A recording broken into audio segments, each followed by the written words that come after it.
So before I get started, I want to thank John for a kind introduction and thank the Theosophical Society for inviting me here. I'm very excited to be with all of you here this evening. Thanks to all of you who showed up on a not so cold Chicago winter night, but still. And to all of you who are watching online, greetings to you as well. And so brief overview of my talk. So the topic is Islamic spirituality, the role of Islamic law. Main topics I'm going to discuss tonight are Islamic law and its connection with Islamic spirituality. Just to give you a brief overview, I'm going to spend roughly the first half of my presentation giving you a brief introduction to Islamic law, and then spend most of the rest of my time discussing the connections between that and Islamic spirituality, and end with some remarks about the relevance of all of this to for those of us who are non-Muslim. One thing about Islamic law I think I should say off the bat. There are varieties, as I'm going to say tonight. I'll discuss tonight. There are varieties of Islamic spirituality that don't have much to do with Islamic law, and I could have just talked on Islamic spirituality this evening, and we would have covered quite a few different things I won't be able to talk about tonight. However, Islam is a tradition with a rich system of law, history of law, and given the size of Islam and its importance in the world today, I mean, some projections predict that Islam will actually become the world's largest religion by the year 2050. So given just the raw numbers of Muslims, the importance of Islam for world history, east, west, north, south, and how misunderstood and badly understood Islam is in the world, both in the Muslim and non-Muslim world, frankly, often, and in the centrality of Islamic law to Islam, I thought really talking about Islamic law had a lot of value to it. And normally when I cover this material in class, I spend at least an hour and a half, if not 2 hours, just explaining the basics of Islamic law. And then Islamic spirituality is another hour, hour and a half. Now, I actually do have that kind of time tonight, but I don't imagine many of you do, so we're going to keep this to 60 minutes. And what this means is, I mean, obviously there's going to be a lot that's going to have to be left out. That's okay. I mean, I think I can still give you a pretty good picture of the basics of Islamic law. Some really important and controversial topics in Islamic law, such as violence, especially toward non-Muslims, the role of that, jihad, women in Islamic law. I'm not going to talk about that in my presentation. However, these are very important issues. I'd be very happy to talk about them during the question and answer period, and I hope someone actually asks about them. I know it must be irksome to many Muslims that when Islamic law is discussed, usually the only issues that come up are violence, jihad, and women. At the same time, these topics really are very important, and given how difficult it is to get reliable information about these topics, now see what I just did? I just kind of implicitly claimed it, what I'm going to say is reliable. At any rate, given how difficult it is to find reliable information on these issues, I think it's totally appropriate. It's well worth our time to discuss it during the Q&A.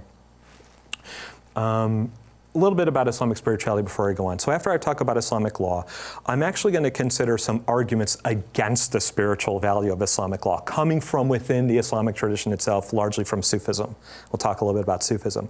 And then I'm going to spend some time responding to those arguments and arguing for the spiritual value of Islamic law, using arguments both from within and from without the Islamic tradition. And then again, trying to make some remarks about the relevance of all this to those of us who are not Muslim. And just so you know, my students always want to know how, where I come down on religion. I don't tell them except maybe until the very end of the class. I myself am not a Muslim.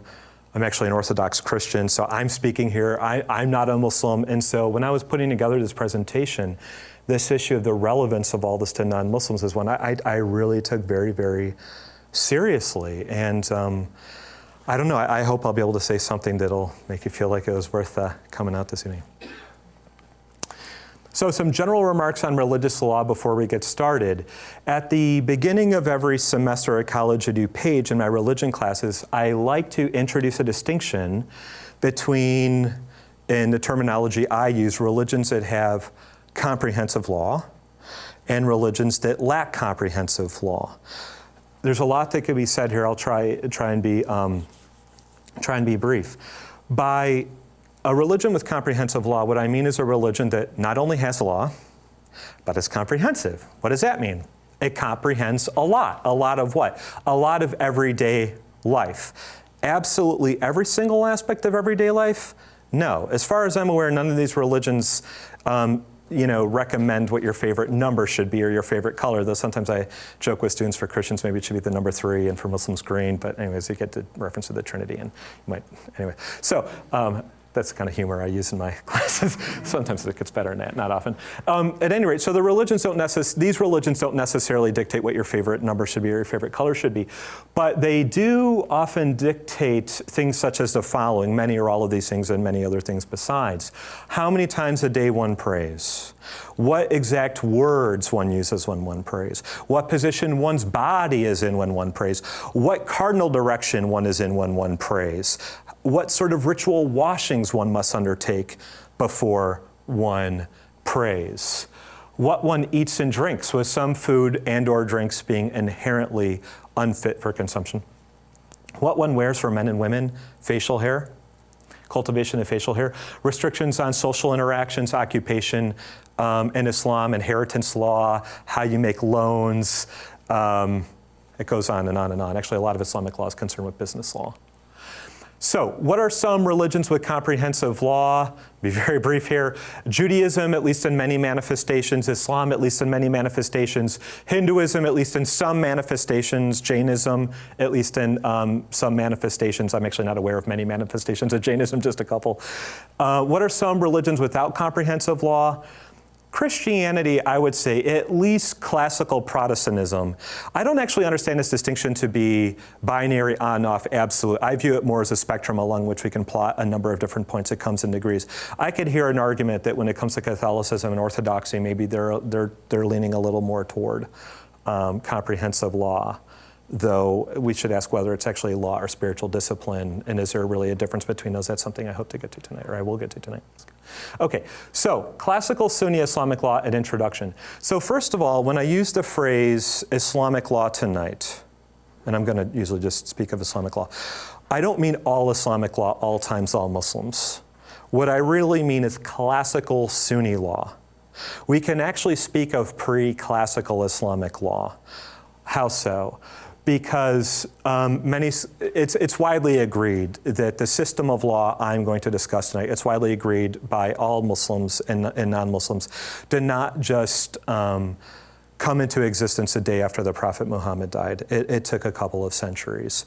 Many modern scholars want to push the date back even a little more toward the present in that sense of late than many Muslims traditionally have viewed it. Many scholars today would say that the system of law I'm going to discuss tonight really doesn't arise until the 9th, 10th century, with Muhammad dying early in the 7th century. So this doesn't mean that no Muslims had any law of any kind before the system that I'm going to discuss tonight arose. So we can talk of there being pre-classical law. We can also talk about post-classical law. When does post-classical Islamic law really come into being, or when does the post-classical period start? I would say with colonialism, and there are a lot of interesting issues about the intersection of colonialism and Islamic law, which maybe we could talk about during the question and answer period. I'm also really just concerned here tonight with Sunnis, just for reasons of time. There are many types of Muslim, just as there are many types of Buddhist, Christian, Jew, Hindu. There's even more than one type of Jain, right? So we have this phenomenon of diversification, differentiation in all religions. I'm sure all of you have heard of Sunnism and Sunnis and Shiites and Shiism. These are diverse traditions within themselves. There's a lot of formal diversity within Shiism. There's a lot of formal and informal diversity within Sunnism. A lot of what I'm going to say about classical Sunni law tonight would apply to non-Sunni law and post-classical Sunni law, but I'm really just focused on classical Sunni law, even though I'm just going to talk about Islamic law. A little bit about Sunnism, just to get us started. So there's maybe 1.6 billion Muslims in the world today. Roughly 80 to 85% of those are Sunnis. Most, but not all, of the remaining Muslims are Shiite. Now, or Shi. Now, I sometimes hear people say that since Shis are only 10 to 15% of the world's Muslims, they're not very significant. Well, I like to think all people are significant, and 10 to 15% of 1.6 billion, that's pretty significant. One other thing, though, that's worth mentioning, when you look at the actual geographical distribution of Muslims, you see some interesting patterns. So the most populous Muslim country in the world today is actually Indonesia, followed by India and Pakistan, though I think Pakistan's probably giving India pretty close to a run for its money right now. Most of the world's Muslims are not Arab. If you look at the Islamic heartland stretching roughly from Lebanon to Pakistan, it's roughly 50% Shiite. And if you look at the Persian Gulf Rim, it's roughly 80%. So this is something to keep in mind. But most are Sunni. Most are Sunni. Another comment about Sunnism. Well, not the last one, but an important one. Both many Muslims and non-Muslims often have this idea that Sunni Islam arises immediately upon the death of Muhammad or shortly thereafter. It actually takes a number of centuries for all of these traditions. Well, not quite all of them, but for Sunnism and Shiism, some other traditions form earlier and have descendants that are around today. There are forebears for Sunnis, of course, before it crystallizes, but it takes a couple of centuries for Sunnism and Shiism really to form. Now, there is a lot that can be said about what is distinctive about Sunnism and what distinguishes it from other varieties of Islam. So let me just mention three.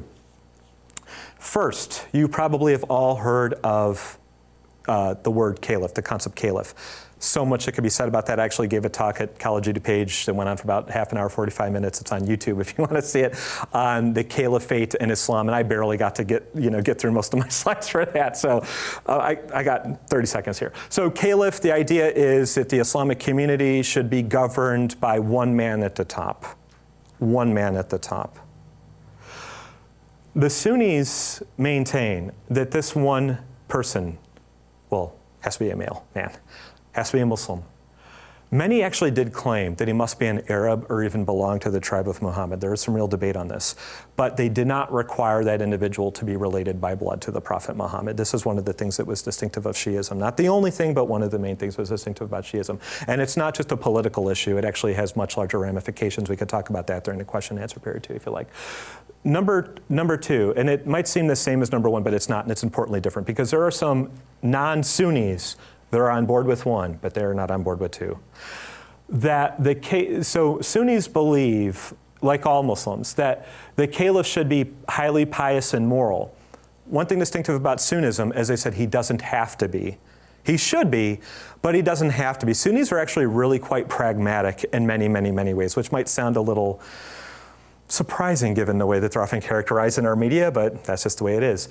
They're really quite pragmatic historically. Sunnis actually really only believe that their first four caliphs, the last of whom died in 661, were really pious. For the most part, that's really only those four. We're truly pious and moral. Almost all the ones after that they view as huge disappointments. And they like complaining about their caliphs about as much as Americans like complaining about Congress, right? But just as we deal with the Congress we have, Sunnis deal with the caliph that they've got, right? For the most part, that's how it goes. So they tend to be quite pragmatic, actually, about who's running the show, as long as he's doing a minimum job.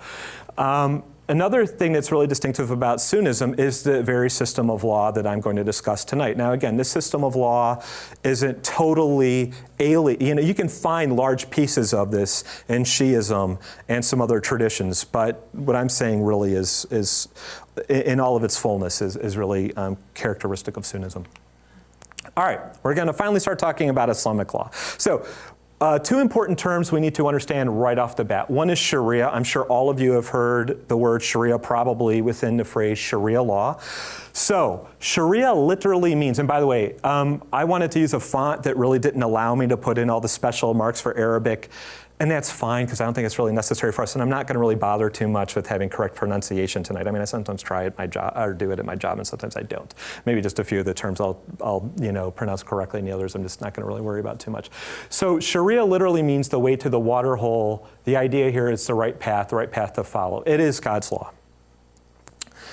We have to understand how this word sounds, though, to Muslims. How do many Jews hear the word Torah? How do many Hindus hear the word Dharma? Well, they don't all hear it in the same way, even within the traditions, let alone across.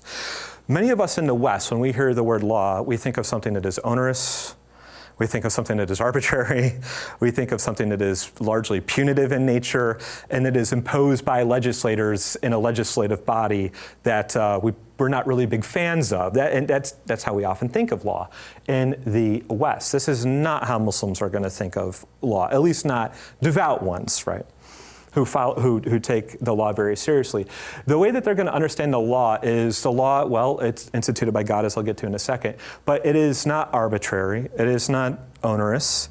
It is the path to true flourishing and peace. And I mean peace here in the sense of shalom, salam, the path to true flourishing and peace and happiness and well-being. In this respect, there are a lot of similarities with the way that Jews think of Torah and halakha and the way that Hindus and many different traditions would think about the term dharma. So back to Islamic law. God is the sole legislator as well as the sole king and judge, and he legislates on behalf of his people, and the law is comprehensive. There's another very important term for us in understanding Islamic law, fiqh. What fiqh is, literally understanding, is Sharia as interpreted and applied by the recognized authority of the scholars, the ulama. What's the exact difference here? So glad you asked. Really important concept for us to understand. Sharia does not equal fiqh. And as I explain what this means, I'll characterize each more thoroughly. Sharia is the work of God, and as such is infallible and unchangeable. Fiqh is the work of men and a few women. Few women, not many.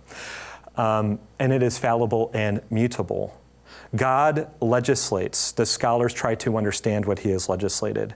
Now, not all Muslims would agree with the Sunnis on this, and this is another thing that's distinctive of Sunnism. But the Sunnis teach that their best scholars cannot fully comprehend God's law, which is really interesting because they think that the law is so important. That's one of the purposes of the Quran, is a final religion for mankind, which the way they interpret it is heavily law-based. Some scholars actually question how truly comprehensive law is in the Quran, but this is how it works out in the Islamic tradition. But the Sunni scholars agree that they can't work it all out. So they're not the same. The scholars can't fully comprehend God's law. Why not? That is a really big question. Why not? And why isn't it the case that the scholars can fully work it out? What should a Sunni do about this? And what is known? So in order to explain the first question, why it is that Sharia does not equal fiqh, we're going to have to look at the four sources of fiqh for Sunnis. I'm not going to really talk about 3 or 4, though you're welcome to ask about them if you like afterwards. So I wouldn't recommend it. You got more important stuff to ask about. So I'll just really focus on the first 2. So the first 2 sources are the Quran, and we also have the Sunnah. The Quran, I'm sure all of you have heard of, is not the only holy book in Islam. We can talk about that during the question and answer period if you like, but it is a central holy text of Islam. Muslims understand this book to have been revealed to the Prophet Muhammad, not overnight, over a period of 22, 23 years, in stages, and they view it as the literal word of God. According to Islamic tradition, Muhammad is illiterate. He doesn't write a single word. He can't write his name. It's his companions that actually write it down for him, and the Quran guarantees that it will be recorded without error. But it is viewed as the literal word of God, where a human is not contributing anything. They're just hearing it and recording it. And as such, it is perfect, it is true, it is totally reliable.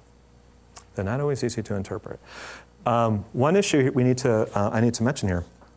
The Quran's a very, very tricky book to interpret. The Quran actually, and this is a wonderful thing about the Quran actually tells you fairly early on, Surah 3, verse 7, that many of the verses in the Quran are unclear, and that maybe only God knows what some of them mean. Turns out, ironically, this is actually one of the most debated passages in the entire Quran, because a lot of people want to say, nope, I know somebody who knows it all, right? So at any rate, the Quran is a very difficult book to interpret.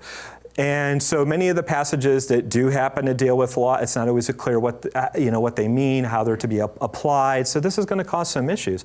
Also, the original Manuscripts of the Quran don't have verse numbers in them, just like the original manuscripts of the Old Testament and New Testament don't have verse numbers, and those verse numbers are put in by modern scholars. They don't always put in the same verse numbers. Roughly, we're looking at 6,600 verses, maybe 2/3 the size of the New Testament. Out of all those verses, only about 500 in the Quran deal with law at all, and often it does in a very sketchy way. The Quran itself doesn't even begin to lay out a comprehensive system of law. So Muslims are going to need something else, at least one other thing.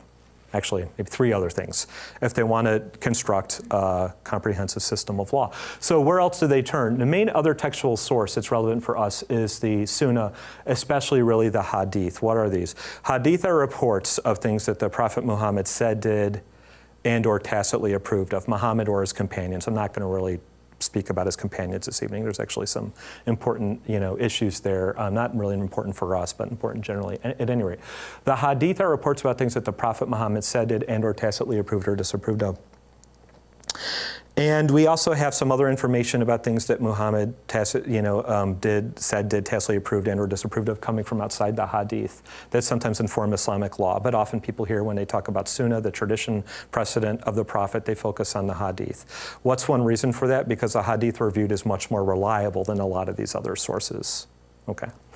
Here's an issue though.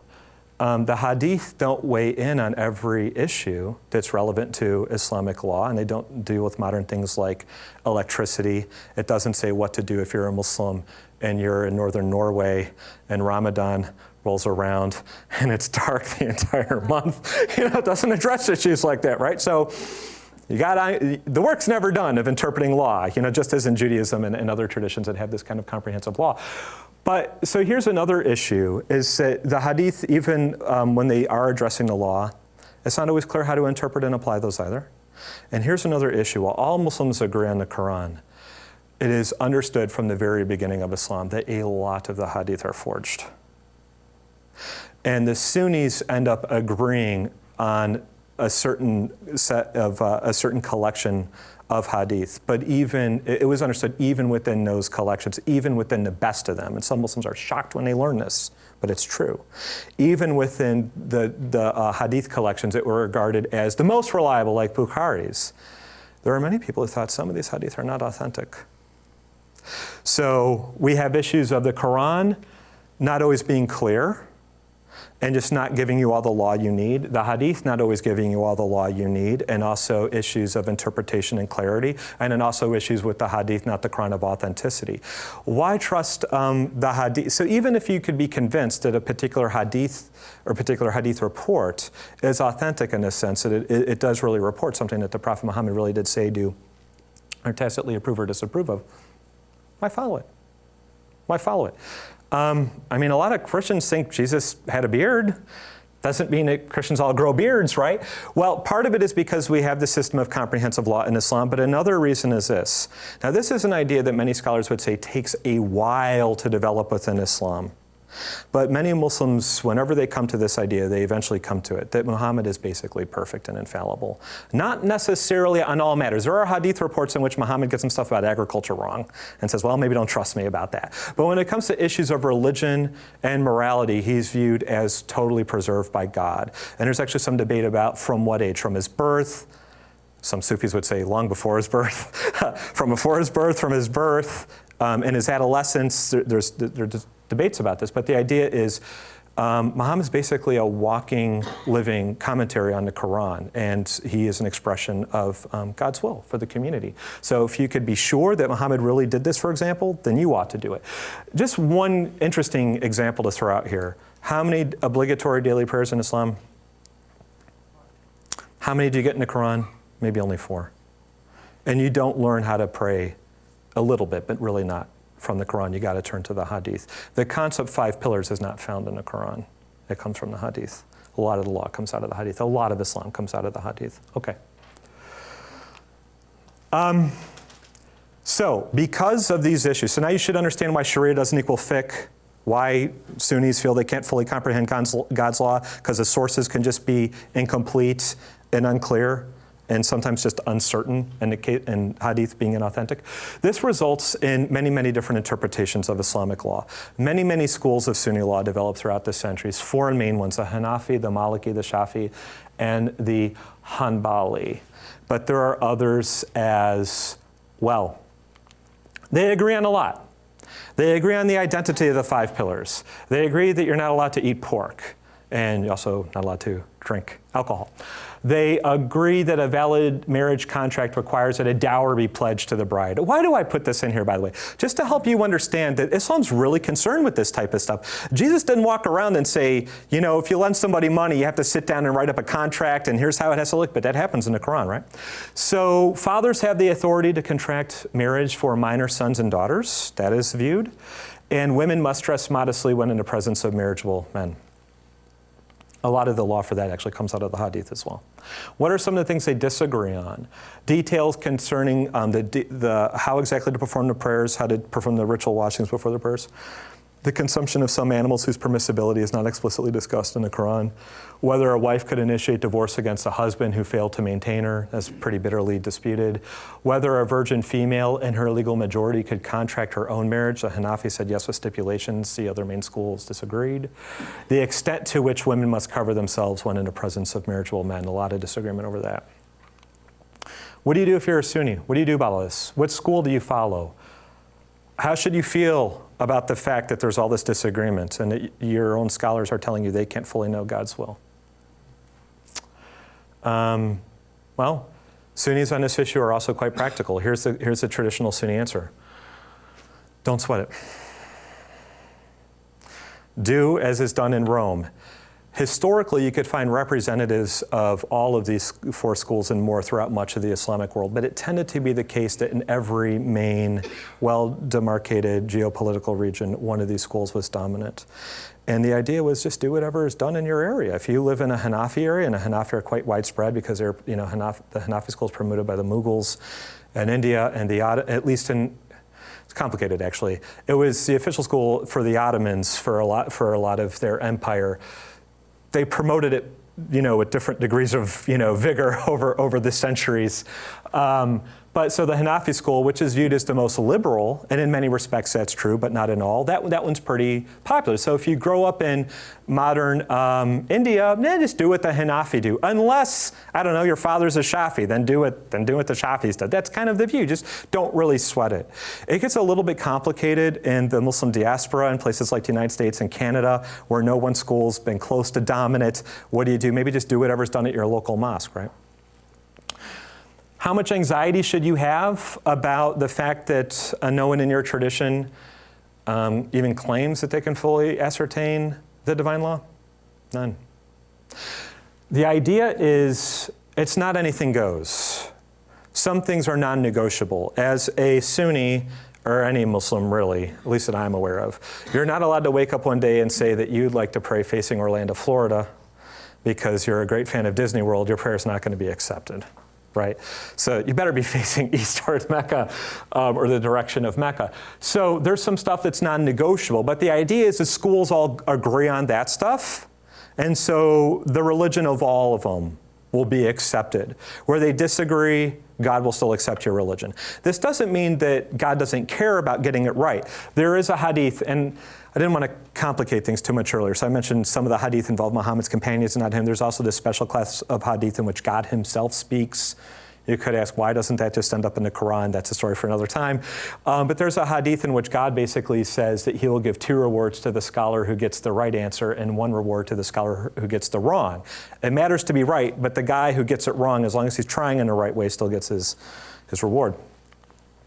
Okay, so just brief review before we get into spirituality. I think I'm doing all right on time. What are just some areas of Islamic law that impact everyday life for Muslims? The 5 pillars of Islam, especially the 5 daily prayers, fasting during Ramadan, annual tithe or tax for social justice purposes, making the Hajj to Mecca, which not all Muslims do, but it's important for your daily life. The ritual purity laws governing how to wash before you pray, handle the Quran, dietary laws, what you can eat and drink, clothing laws, family laws, laws governing interaction between the sexes. So law is, again, it's comprehensive, structures law. Now, I want to consider some arguments against the spiritual value of Islamic law. We could be here for a long time considering all kinds of these arguments. I'm just going to focus on some deriving from Sufism. What is Sufism? There's some debate about whether it ought to be characterized as Islamic mysticism. I'm totally fine with this, as long as we're a little bit careful. What do we mean by mysticism? Here, I'm going to use it as a tradition or system that places ultimate, or at least very high, importance on achieving union or encounter with God. But we got to be careful. There could be a lot of debates about whether it really ought to be characterized as union, and if so, whether that is metaphorical or literal. Is there really no distinction between us and God? Or is there a distinction? If there's a distinction, does it get ever really broken down or not? That gets debated in Sufism. Different accounts of the phenomenology, the experience, the nature of the experience itself, and the regularity of it. Different views about what practices best conduce to mystical experience. There are so many of these are so interesting, and I wish I could talk about a lot of them for a while, but I'm just going to mention a few really, really quickly. Okay, so I'm going to mention one that's not on the list because I think it's so interesting. Hanging out in graveyards, so that would be one I didn't put on here. But reciting the names of God, reciting the Quran, extra prayer, which I don't think I have up there, extra fasting, listening and dancing to music, which was beloved by Rumi and many others, and meditation. Sufism, according to the scholars I trust, at least on this issue, rose in the 9th century and developed out of pre-existing traditions that were ascetical but non-mystical. So this is an argument that's been made by a number of scholars that asceticism comes into existence very early in Islam. Maybe it's there at the beginning. Asceticism in the sense of rigorous fasting, staying up all night praying, things like this, but not necessarily mystical, not necessarily focused at all on achieving some sort of union or personal encounter with God. But that would happen, and it seems to actually be highly influenced maybe by Christianity, the asceticism. There are many interesting parallels. But within a few centuries, what happens is the asceticism remains, but mysticism has now been added, and we get our Sufi tradition. So Sufism cross-cuts the Sunni-Shiite divide. You have Sunni Sufis, Shiite Sufis, and so it goes. We have antinomian Sufism and law-abiding Sufism. Antinomian Sufism, the word for law in Greek is nomos, so this is where this comes from. Antinomian Sufis, I'm going to be talking a lot about them in the next couple minutes. They are Sufis that basically say that Islamic law, all that system I just talked about, either has no value for anybody whatsoever, or it only has value to people who are at the beginning of the path. And some would go so far as to say that those at least who get a little bit beyond the beginning of the path, it either has no use to them or it's actually, it's harmful. And not just because it could be a distraction, it could be a positive danger. Not all Sufis agree. Many Sufis would say you got to follow the law. And they might not necessarily see the law as being connected with the Sufi practices, but a lot of times they do. They see it. It's not just something you must do, but as a foundation for the Sufi practice. So what are 3 Sufi arguments against classical Islamic law, the spiritual value of it? So here's one. And by the way, you could see parallels. I mean, any religious system that has comprehensive law, you're always going to have people that rub against it. And the criticisms can look pretty similar, right? I mean, you have some of the stuff in Judaism and Hinduism and other traditions, and some of this really fairly closely parallels, at least in some respects, classical Protestant criticisms of what's not really quite law, but spiritual disciplines of Catholicism and Orthodox Christianity, and so it goes. So here's one criticism, that the ultimate spiritual goal of Islam or all religions is union or encounter with God. And that classical Islamic law contributes little or nothing to this. Why? Because union encounter with God, personal relationship with God, and really I am kind of using these as being at least possibly distinct, is a matter of the heart, of the soul, of the spirit. It's internal. The law is external. And then when it comes to things like what you eat and what you drink and how long your beard is, it just doesn't mean anything. So it's useless. That would be at best. At worst, it's actually bad, because it can lead you to think that you're saving yourself.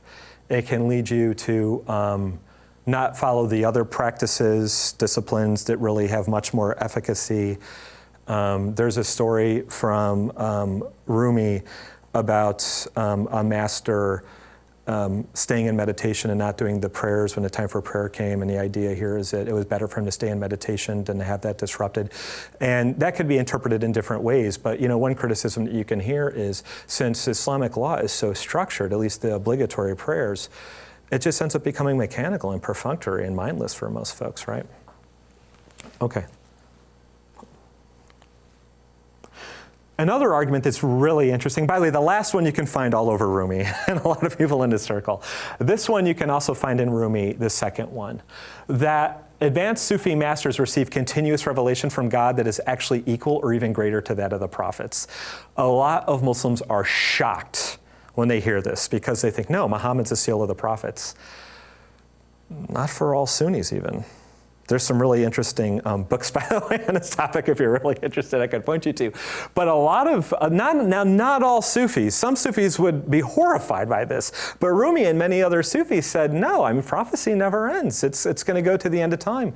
And they might not always want to call this communication prophecy, but many will. And the idea here is that if your sheikh, if your master is receiving continuous revelation, prophecy from God, follow what he's doing, not what Muhammad did if they ever come into conflict, and maybe just focus on your sheikh in general. And if God tells your sheikh that you should really drink this bottle of Pinot Noir, then so be it. Who are we to dispute, the will of the Almighty? So, another argument that I find really interesting, and you can find at least something of this, I think, in Rumi and other figures as well, is that classical Islamic law is only applicable to those who have not yet slain the ego and are still good members of society. For those who have slain the ego, and there's so much talk of slaying the ego in Sufism, for those who've died to self and they're out of society, a lot of the law is social, just doesn't have any hold on you, right? So obviously pretty close connection between the first and the third of these criticisms. I'm mostly going to just focus on 1 and 3 as we go on. And there could be others. So these are some arguments that are saying that all this law we just mentioned, yeah, it's really in the Quran. Yeah, Muhammad really did this stuff. And yeah, maybe the non-Sufis should do it because they need something. But many would say that if you're really on the path, this is not for you. Though again, there are other Sufis that would push back against that quite seriously. So there's huge debates within Sufism on all of this. Okay. How might one go about defending the spiritual value of Islamic law? So one could reject mysticism and even the spiritual value of a personal relationship with God altogether. Just throw it all out and say the only game in town is Islamic law. You could do that. I don't think that's going to be as interesting for us, so I'm going to focus on another type of Muslim, another type of Sunni, who embraces mysticism in a sense of union or encounter, or at least a spiritual value of a personal relationship with God.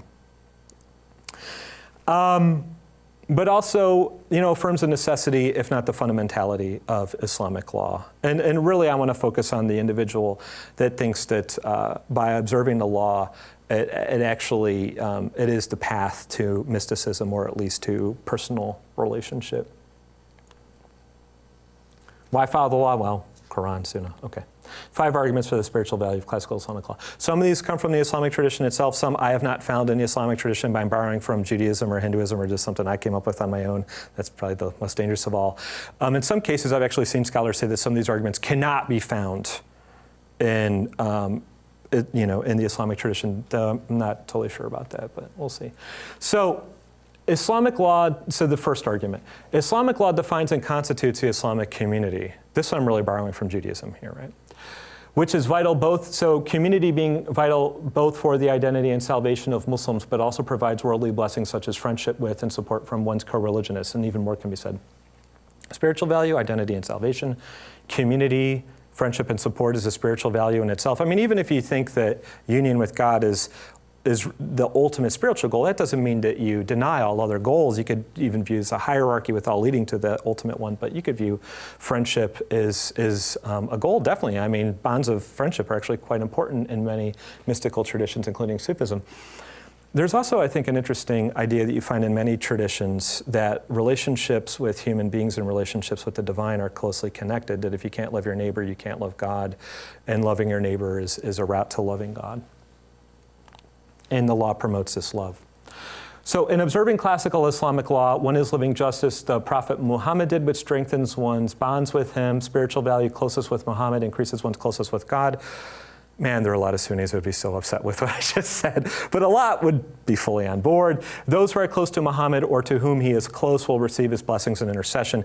This is obviously not going to probably have a lot of application for people who aren't Muslim, but I thought it was worth mentioning anyways. So 3, even where the law seems arbitrary, and even if it is truly arbitrary in places, and there are plenty of rabbis and scholars of Islamic law that would say the law is truly arbitrary in places, or at least it seems so to us, it still is, God's law ordained for the good of mankind and is the path to true flourishing, peace, and happiness, if not also salvation. Can we say a little bit more about that? Sure. Law promotes morality and wisdom, which are supreme spiritual values. The role of the law in conquering the ego and passion. So, one can really turn the tables here and say, okay, Sufis have all these spiritual disciplines like fasting. What's one purpose for fasting? To be mindful of God and also to tame the passions. In my own tradition, the Orthodox tradition, we have a lot of spiritual disciplines aimed at taming the passions. One could argue that Islamic law really helps you tame the passions. You follow this law, you should be living a fairly moderate life in many, many respects. It should help you to rein in at least a number of your passions. So you could argue that you can get to the interior by focusing on the exterior, and maybe we got to be careful about assuming such a sharp distinction between the exterior and the interior. And it can help reorient us toward God. Here's another question we could ask. What is really the ultimate difference between law and spiritual discipline? So my wife said, well, isn't it obvious? She's largely right about this. I'm not going to criticize my wife, especially if this gets broadcasted. No, my wife's far wiser than I am, really. So that, the law is viewed as obligatory, whereas a spiritual discipline is not. Yeah, there's a lot of truth to that. Though, really, if you believe your sheikh is receiving direct revelation and he says you should do this, and that carries some kind of force of obligation, perhaps. So we can draw some distinctions between law and spiritual discipline, but again, in terms of the effects for the interior, maybe they can largely be the same. Maybe they can largely be the same. And the importance of structure. So my wife very wisely pointed out, we have a 9-month-old girl at home, our first child. Children need structure. We have a Chihuahua. I'm sure he would benefit from structure if we ever tried to give it to him. Adults can benefit from structure. Structure can be helpful and beneficial. I'll talk about that a little more at the very end of the talk. The law provides structure. And there's another point we can make here that's all under, I understand, the heading of this third argument, that the law is God's work in a vehicle of grace. So you could respond to this, and I think people in many different traditions that have comprehensive law could respond by saying, look, even if the law truly is powerless in itself to affect any internal change, and maybe it is, we should never have thought that the law all by itself had that power. And maybe we shouldn't think the spiritual disciplines really have any intrinsic power either. That it's God's grace being dispensed through those who are obedient, that by following the law, God decides to bestow his grace on people that increases faith and helps slay the passions and slay the ego and all the rest. So in other words, the idea could be that a lot of the criticisms of the law, they were first of all flawed and under-appreciating what the law could do, and then over-appreciating what it ought to do, right? We need to get clear on what the law really is and what it can do, and what's due to the law and what's due to God. Here's another one that I think is really interesting, that due to its comprehensive character, classical Islamic law breaks down the divide between the sacred and the secular. Many people in religions that have comprehensive law will cite this argument. They will say, look, one great thing about having comprehensive law is it's comprehensive. It touches every aspect of your life. So your religion isn't something that you do Friday afternoon or Friday evening and Saturday morning or Sunday morning or however it goes. It's all day. It's all day, every day, except maybe not when it comes to your favorite color. But so it's most of the day, every day, right? And there's great value in that, breaking down this barrier. Transformative, comprehensive spirituality. And fifth, I think this is a really interesting one, that, and maybe in some sense connects with 3, that while the bulk of the law is concerned with externals, you can follow the law in one of 2 ways. You can follow it in a mindless, perfunctory, mechanical way, having your mind a blank or thinking about the Cubs or whatever it is some of us may spend a lot of time thinking about. That's possible. You can do that. Or you can think about God when you're performing the law. And because the law is comprehensive, and it's structuring so much of everyday life. If you're following the law in a mindful way, in a way that's mindful of God, this is going to encourage, if not guarantee, that you are perpetually mindful of God. Now, there's a really interesting woman from many centuries ago named Rabia, who many Sufis regard as a great Sufi master, and she has a really interesting biography that was written by Attar. And again, many Sufis view her as a great Sufi. Melker, a scholar that I'm a great fan of from Oxford, has a really nice short introduction to history of Sufism, in which he actually questions whether Rabia really was a mystic. I mean, he's looking hard at her writings and asking, do we really see union and encounter here? Maybe not.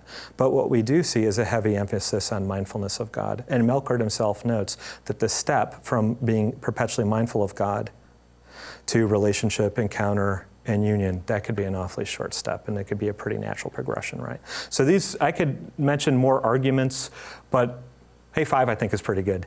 So these are 5 arguments for the spiritual value of Islamic law that could be applied for other traditions as well. And by the way, this last one I largely borrowed from the Baal Shem Tov, the founder of Hasidic Judaism. Though, I mean, I've seen it, Muslims also discuss this. So really quickly, very end here, I'm definitely doing okay on time.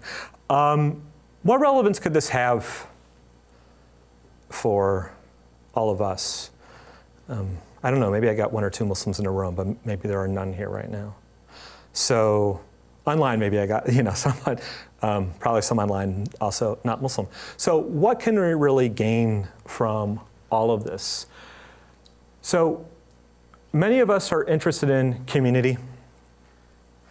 Many of us are interested in morality and wisdom, which informs every part of our lives. Many of us would like some sort of structure in religion. Many of us are yearning for a transformative, comprehensive spirituality. Many of us are yearning for a rich spiritual experience in a way of life which promotes this. If we don't have law, how do we do it? And I want to make clear again, I'm not a Muslim. I'm not a Jew. I'm not a Hindu. I do belong to a religion, but mine doesn't have comprehensive law. I got to think about this for myself. I think that there really is a real challenge of totally unstructured spirituality, of not having any sort of guidance or guideline at all. And even in traditions where law is rejected. So in religions where you have comprehensive law, but you have folks rejecting it, they're always pretty much doing something. They're engaging in some kind of discipline. Sufis certainly did, just sitting in a graveyard, extra fasting, all the rest. Maybe fasting in a graveyard, right? So where can we look for guidance if we don't follow a path? Now, of course, the answer that all of you should have right now is this is one of the purposes of the Theosophical Society, is it not? Covers all of these. So there you go. So I guess, round of applause for all of you. Congratulations, you got it. But some other takeaways, I think, that given all of the controversy surrounding Islam, I think it can be helpful really for us to understand that even many Muslims who are fully law-abiding and would even say at least have no interest in mysticism of any kind can have a deep interest in spirituality. Many Muslims out there are really concerned about that. And that Islamic law, I think, whether we follow it or not, we can at least see that it really can contribute to that. That doesn't mean that we have to approve of religious law of any kind. We don't have to approve of non-religious law of any kind. We can be complete anarchists, that's fine. But I think we can at least appreciate how it really could play that role for a lot of folks. So I think here maybe a takeaway is some appreciation for spirituality of Muslims and Islam, and so recommendation study Sufism. And it didn't really occur to me till I was leaving my office that I should try to type out a list of recommended books. So that list is not nearly as long as it would have been if I would have thought about this a little earlier and I didn't have the full bibliographical references, publisher and dates and all the rest. But I just really quickly typed out some books, both. So the first set of books are books on the history of Sufism that I think are really quite reliable and done by very good scholars. One of the books toward the end there, Beyond Dogma, it's a much more advanced book that really, I think, makes some path-breaking comments about Rumi. If you're really interested in Rumi, I'd really recommend taking a look at that book. And then also some primary texts, including some Sufi poetry, which is something I read on a fairly regular basis. And I really feel like is really quite interesting. And I know many people are interested in that. So at any rate, there it is. And then if you want to see some references I use, not, these aren't necessarily, recommendations for things to read, but that's just stuff I used when I was putting this together. So at any rate, hope you enjoyed this and you found it not just educational, but I hope for at least some of you, maybe it could have some relevance beyond some it's purely academic. So thank you for your time. So now, is this from the internet? Yes.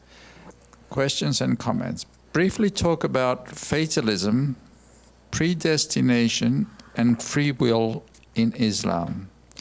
It's a really complicated question. So, yeah, it's complicated philosophically. Let's just start with this. Many of us operate under the assumption that if we are fully determined, whether it's by the laws of nature or by the will of God or some other being, that we are not free. That free will and determinism are incompatible. A lot of philosophers believe this. Many don't. There are a number of philosophers. There were philosophers over 2,000 years ago, some of the Stoics, that argued that you could be fully determined and also free. A lot of this is going to come down, maybe not so much to what we mean by determined, but what we mean by free. But it's important for us to understand that while many do not agree, many do agree that we could be both free and determined. I mean, there are plenty of philosophers that are atheists or agnostic or belong to whatever religious tradition that believe that we are determined and free. How does this play out in the religions? It's complicated. There are many, many Muslims, including many early Sunnis, that believe that we are determined and free. There are many Christians who have argued that we are determined and free. Who's one? Thomas Aquinas. Really? Really. Who's another? Martin Luther. Who is another? John Calvin. It isn't just some Protestants. And by the way, a lot of Protestants totally deny that. But some of the leading Protestant theologians, classical Protestant theologians, some important Catholic theologians. I have not seen this so much in the Orthodox tradition. But many would read the Bible as saying, of course we are free, but also God predetermines everything we do. For what it's worth, I used to actually read the Bible as saying that. I've kind of started to question that a little bit some recently. But I do read the Quran as saying we are determined and free both. So that would be how I would answer it. And if you're interested in seeing some philosophy on this, Ted Sider and Earl Connie have this wonderful book, The Riddles of Existence, which is in a new edition. And the chapter on free will and determinism is so nice. And it actually goes into some detail on this, and they have references in there that you could follow it up, or look at the Stanford Encyclopedia of Philosophy. You have some nice articles on there that could give you some background. Or if you really are brave, Suzanne Bobzien's book on Stoic theories of determinism. All right, second part of the question. The second part was in regards prophetic dreams, and the person asking the question said that he thought this may be, or she thought this may be quite common in Islam. And yes, it is. You can find that outside of Sufism.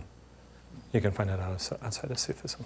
I mean, there's pretty robust, views of spiritual warfare, all kinds of things in various Jewish, Christian, and Islamic traditions. But yeah, there is an idea that's rooted in some hadith that even if prophecy doesn't continue after the time of the Prophet Muhammad, that God continues to speak to people in dreams. Sure, yeah. My question is, I guess you've kind of described Islam as laissez-faire. I believe I heard that. But I guess, why is there so much conflict between the Sunni and the Shia if that's kind of the basis of the religion? Interestingly, so I don't want to imply that everybody got along during the classical period. Even within Sunnism, they didn't. There were times where the Ottomans, for example, acted in an oppressive way against non-Hanafi, for example, against Hanbalis on the Arabian Peninsula. For the most part, the four schools and the other schools, they did more or less get along to a remarkable degree. It's gotten a lot more complicated often in the post-classical period. Things have gotten a lot more complicated in Islam in many, many, many, many ways since the colonial period. And I hope someone does ask about, violence in the law and penalties for crimes, and I could talk some there about that issue as well. Between Sunnis and Shiites, and there are many, many different type of Shiites. But today, I mean, the Twelver Shiites are the most numerous and influential. You find those in Iran and Iraq, for example. There's a lot of bad blood between Sunnis and Shiites, and it's complicated because to us, when we hear these debates about the caliph, it sounds purely political, but it wasn't for early Muslims. For early Muslims, you might not get to heaven if you didn't follow the right caliph, because different caliphs, under different caliphs, you end up having associated with them, not necessarily because the caliph is determining the law.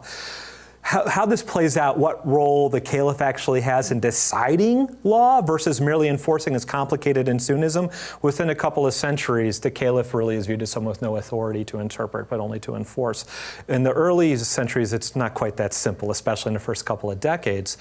But within Shi'ism, the imams, for example, in Twelver Shi'ism and some other forms, they have the authority to really interpret and kind of in a way decide law. And so you have associated in some sense or other with the caliphs different interpretations of the law. And when it comes to these differences between the different large denominations, now people think that the differences are enough, that whoever's getting it wrong is on a high road to hell. So the schools are actually viewed as vehicles of salvation, or the denominations, the caliph is viewed as a vehicle of salvation. And so and that's how it is. And also, some of these debates over hadith could really get quite nasty.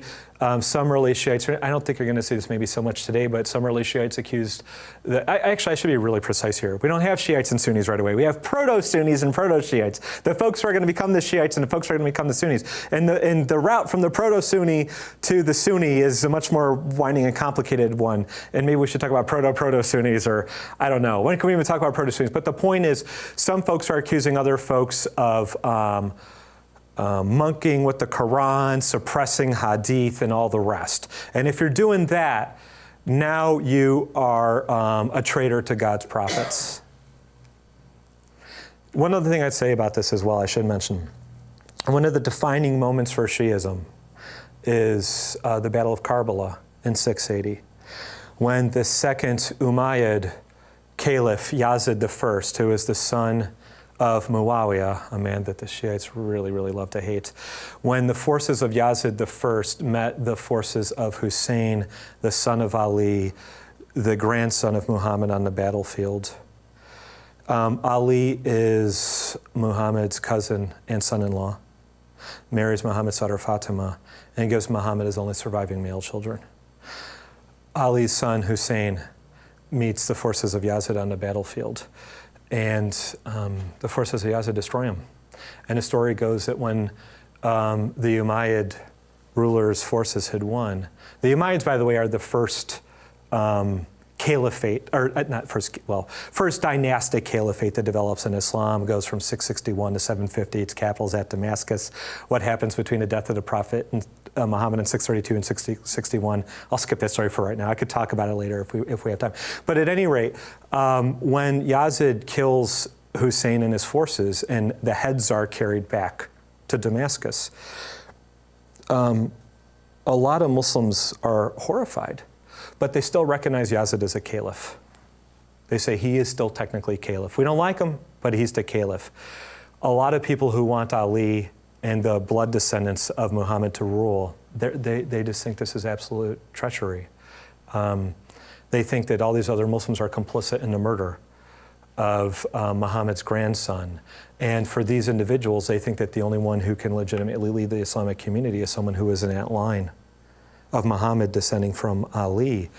And to this day, I mean, this event is just, it'd be impossible to overstate the impact that it's had. I mean, you could go on YouTube and find little cartoons, some of which are maybe directed, for an audience of children, that show the battle in some pretty gruesome terms. Shi'ism is a religion of martyrdom. At least 12, especially, maybe I shouldn't say especially, but you definitely see that in 12 Shi'ism. And you have passion plays that reenact scenes from this battle. And some of these Shiites cut themselves with knives and beat themselves bloody with chains, and others do not. But so that's part of it. An idea also develops in Shi'ism that and 12er Shiism. Why is it called 12er Shiism, by the way? See, now I'm giving you maybe a little more detail than you wanted. Why is it called 12er Shiism? So some groups of Shis actually have a continuing line of imams that lasts to the present day, like the Ismailis with the Aga Khan. I think the present Aga Khan is the 49th or 50th in his line. But the most dominant group of Shis, numerically, the 12ers, are called 12ers because their last imam, the 12th, never died. He disappeared. He's on a different plane of existence, and he'll return at the end of time with Jesus and slay the Antichrist, and then history will come to an end. But what happened to the guys before the 12th Imam? The 12er Shiites believe that they're poisoned by Sunnis. Right? There's a lot more I could say, but maybe that gives you some sense of it. Yeah, I mean, I will mention really quickly, too, I went to Ireland a number of years ago and spent some time in Northern Ireland. You go through Belfast and you could still see murals painted on the sides of houses with commandos, if you're Catholic, don't walk here. You know.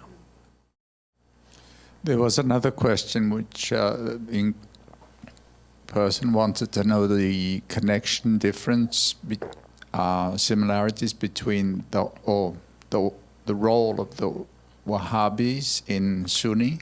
Yeah. It's pretty conservative interpretation of Islamic law, influenced by the Hanbali school, which is often viewed as the most conservative of the four main schools. It's existed for a couple of centuries now.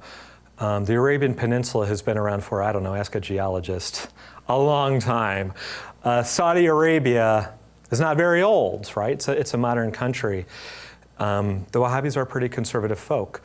And there's a lot that could be said here. So let me just mention one thing that can be pretty interesting. If you go to the tomb of Muhammad, and by the way, some early Wahhabis, some early figures in the movement wanted to totally bulldoze the tomb of Muhammad in Medina, and I think they actually did destroy at least a portion of it, and it was maybe rebuilt or something like that.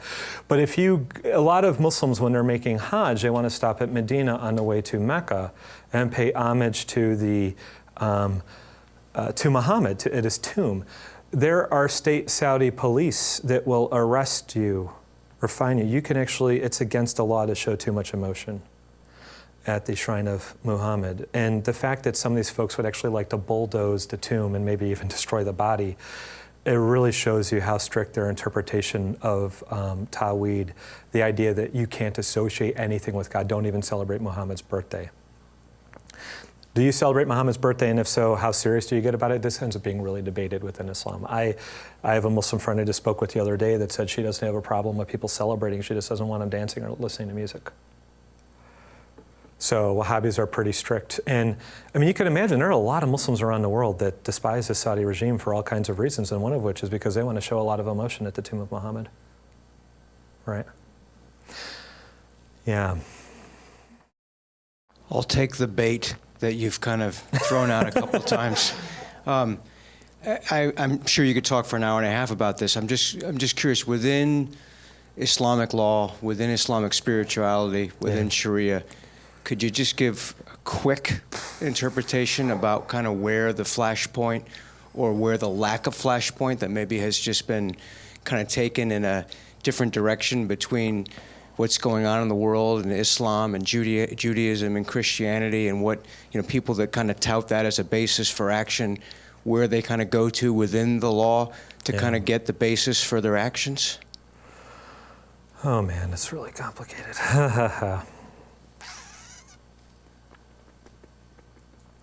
I don't want to blame, I mean, I'm not really big on blame. I'm interested in historical explanation. I don't want to lay the entire historical explanation at the feet of colonialism, but I think a lot of it goes back to that, when the colonial powers largely conquered the Islamic world, dismantled the system of Sharia. There is no modern country in the world today that comes even close to really implementing Sharia fully, not even close, no matter what they tell you, not even Saudi Arabia. They don't even come close. That all ended with the colonial powers, because one of the first things the colonial powers did was dismantle almost all of Sharia. So, now, of course, a lot of the Islamic powers, like the Mughals and the Ottomans, were themselves, you know, colonizers who conquered other Muslims as well as non-Muslims. It's such a long, complicated story. If we want to just ask where's all the violence coming, why does there seem to be so much disappointment and anger at the modern world? It's a number of things. We could talk about why do people join gangs in the United States. We could talk about poverty.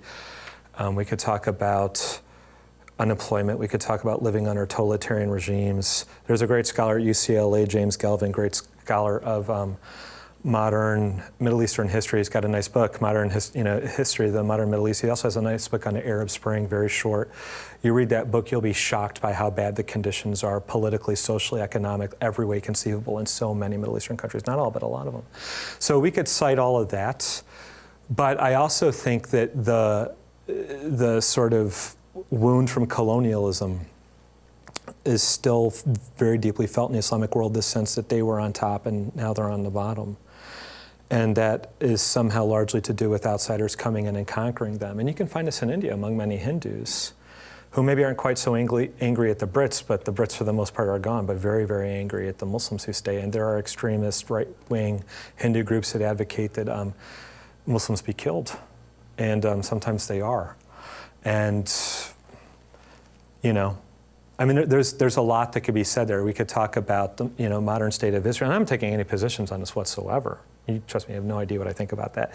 But there's a lot of anger, not just over the founding of Israel, but what has happened since then. And one thing I will mention quickly, and I probably shouldn't say anything because I don't want to try and tip my hat one way or the other.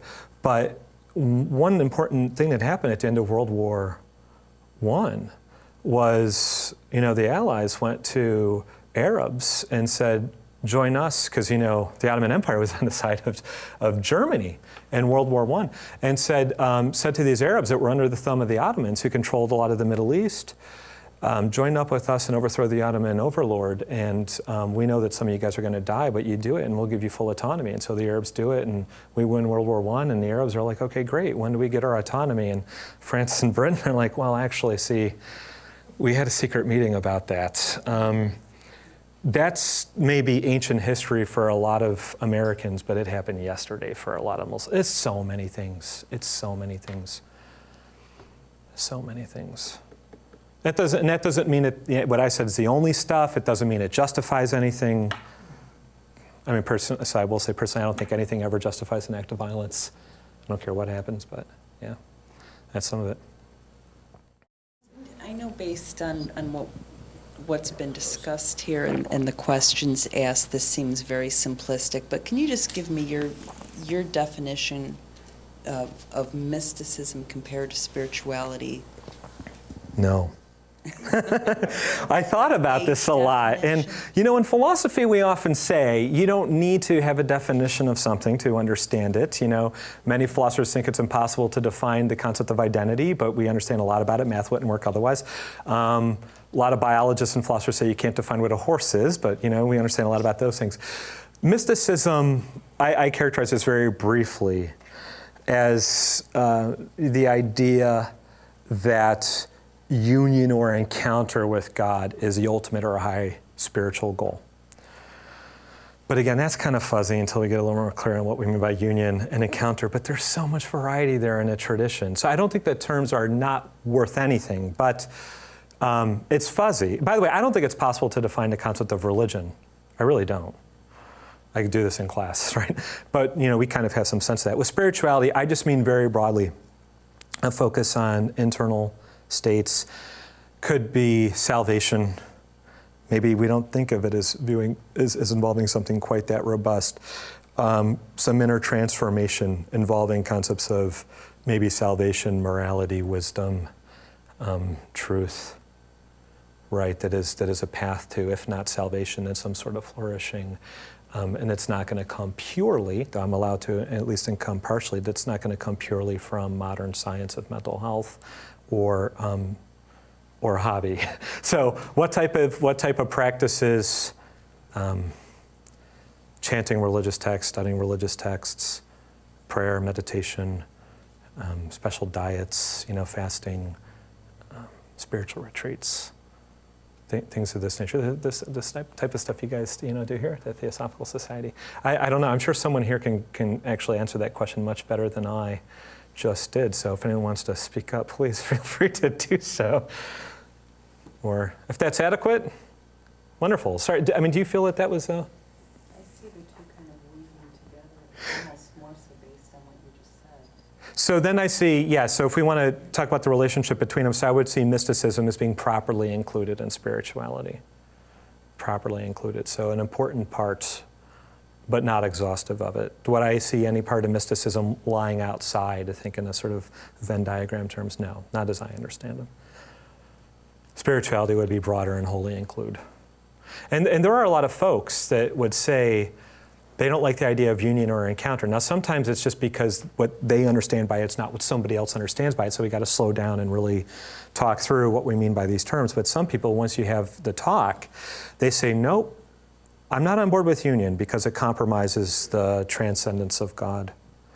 But then they might say they're really interested in a personal relationship with God, and then you ask, how does that not compromise transcendence? And then you get in some conversations. But and this is one reason I'm trying to leave it loose too, is because there's really, I think, not everyone's going to be able to agree on exactly how these types of things relate to one another.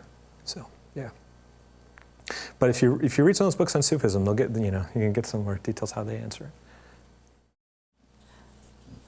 Is there something we don't know more about women in the Muslim religion? It's like they're not talked about a lot. There's a lot of mysticism about, about them. It's like we don't hear a lot from them. Maybe they're a lot, their roles are a lot bigger than we think in the religion. I mean, can you talk more about that? Maybe, especially if you say the biggest number of Muslims are in Indonesia.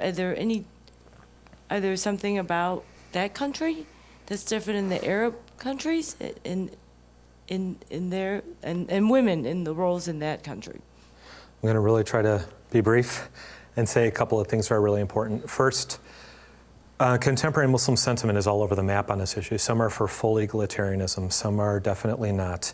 You look at different Muslim countries, even some fairly conservative places like Pakistan and Bangladesh have had female prime ministers. Indonesia had a female prime minister, Sukarno Putri, Megawati.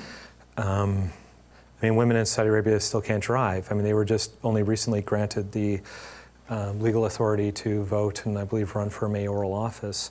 It varies so much over the Islamic world. It varies so much. There's some interesting just things to throw out. A lot of these hadith, for Sunnis, not for Shiites, for Sunnis, a lot of these hadith are narrated by Aisha, one of Muhammad's wives. So she becomes a very important source of religious knowledge. Some Sufi masters were women. Rumi had women students. Not a lot of women are jurists. Not a lot of women are scholars of Islamic law. It's just so complicated, and it's really hard to figure out what does the Quran say versus these hadith, versus how does Muhammad relate to his wives in the biographies, how much is the religion, how much is the culture. In a lot of places, you better believe culture has a big influence. It always does. It can trump religion very, very easily. If you look at classical Islamic law, I don't see how anyone could maintain it's egalitarian. I don't see how anyone could maintain it even has a veneer of egalitarianism or it has any pretension toward egalitarianism. It most certainly does not. And but it's so interesting and complicated that, so for example, a father does have the right to marry off a minor daughter without her will. She doesn't have a will if she's a minor, but that's the same for sons as well. Women have duties to sex with their husbands that men don't owe towards women. Women have duties of obedience toward husbands that husbands don't owe toward the woman, the wife. So for example, if the husband wants to go off on a spiritual retreat for a year, he can do that. The wife cannot because she has duties of sex toward the husband. Males are allowed to have sex with their female slaves, but female owners of slaves are not allowed to have sex with their male slaves, and so it goes. On the other hand, women have a lot more rights under classical Islamic law than they were granted under the Napoleonic Code when it comes to things like acquisition and disposition of property and things like this. So it's, I've spent a lot of time studying women in religion. I'm offering a class next spring at COD, all on women in religion. It's such a fascinating topic and it's so complex.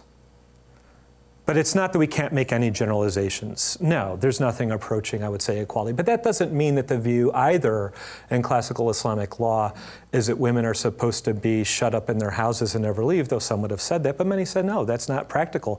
And it is interesting to look at the way that Muhammad relates to his wives in the biographies. And this is a personal opinion that I have, that some viewers online might really disagree with. I think you might see more than a little bit of tension between the way that Muhammad dealt with his wives in the biographies and how women are treated under Islamic law. Let me give you just one quick example. The Quran, Surah 4, verse 34, there's a little debate on this, but most scholars would agree, seems to say that husbands should hit their wives when they're really getting out of hand and you've exhausted the other things you've tried to do. Not maybe hit them too hard, but you know that's an option on the table. I can't think of any story that would, from the biography of Muhammad, whether I trust him or not, his historical documents, I can't think of a story that would remotely suggest that Muhammad ever even came close to doing that. So, it's complicated. Oh wait, one other, if I could just mention one other point that I think is really important for us to understand. So you do have these laws dealing with violence. I'll just say a little bit about this in Islam. There actually are very few offenses under classical Islamic law that have a mandated physical punishment. Interestingly, murder is not one of them. The Quran says that God will punish murderers on Judgment Day and does give the family of the victim a right to request the execution of the offender. But classical Islamic law actually encourages victims or families of murder victims to freely forgive and let the murderer go free. Kind of ironically, when a lot of colonial powers went into the Islamic countries and learned about this, they criticized Islamic law for not being violent enough. Now the problem is it's too violent. There are a couple of things that under classical Islamic law could get you executed or subject to amputation. One of them is adultery. Now in these traditions, it's always the case that more women get the execution than the men. But I recently read a book, and it's not the only book I've actually seen like this. It's made a good case that there have been probably a lot more women that have been executed in some modern Islamic countries than got executed the last couple centuries of the Ottoman Empire, at least in Istanbul and the major metropolitan areas. A lot of these laws that do command a penalty of death, and there's a lot of them in the Old Testament too.